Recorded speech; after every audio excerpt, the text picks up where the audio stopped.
Ops, wait lang. Huwag ka muna mag-scroll at syempre magbibigay muna tayo ng ating word of the day at pag-usapan natin kung sino nga ba yung kinikilala nating father of Filipino nationalism. Okay? Pero bago natin sagutin yan at syempre tandaan po natin yung ating tinatawag na nationalism po for board exam purposes, no? Kailan ba natin masasabing nationalism, no? Ang pinapakita ng isang tao.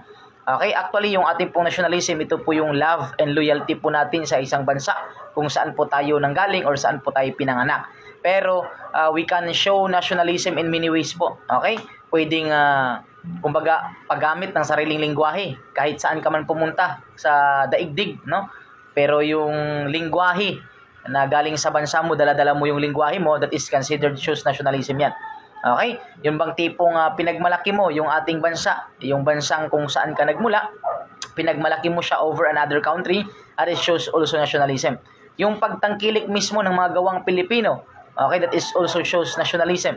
Being a productive citizens, kahit saan ka magpunta, productive citizens ka, that is considered shows nationalism.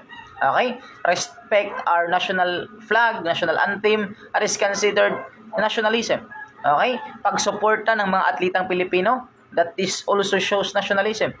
Napakarami po ng paraan na pwede tayong maging nationalism or maging nationalist. Okay? That is considered nationalism natin. Pero yun, sagutin natin yung tanong natin. Sino nga ba yung ating kinikilala o tinaguri ang father of Filipino nationalism? Walang iba po kundi syempre yung ating pong national hero, which is walang iba kundi si Dr. Jose Rizal po yan. Okay? Siya po ang ating national hero as well as kinikilala po siya nating father of Filipino nationalism.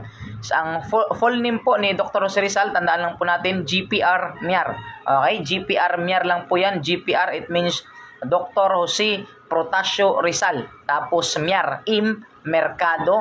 Tapos yung Y-E. Tapos A, Alonso Realunda naman yung R. To make buuin natin, yung ating pong father of Filipino nationalism, tsaka yung ating national hero, walang iba kundi si Dr. Jose Protasio Rizal Mercado E. Alonso Realunda. That is considered GPR Miar. Okay, so ngayon ay December 30 at pinagdiwang po natin ang Rizal Day na kung saan binalikan po natin yung mga mabubuti at mga magandang ambag or contribution ni Dr. Jose Rizal po sa ating bansa. So paano yan lang muna sa ngayon at syempre ito pa din yung lingkod, yung Mr. Today, Emmanuel Damastor Schumann, Villaisor Bracalo sa CBRC National Lecturer and Registered Criminologist. Nagsasabi sa inyo na para pumasa sa board examination, kailangan natin yung basusya at tsamba. Basusya, basa, sulat and share, tsaka sabay natin ng tsamba, tiyaga, sipag at manalangin bawat araw. Thank you so much. God bless you all.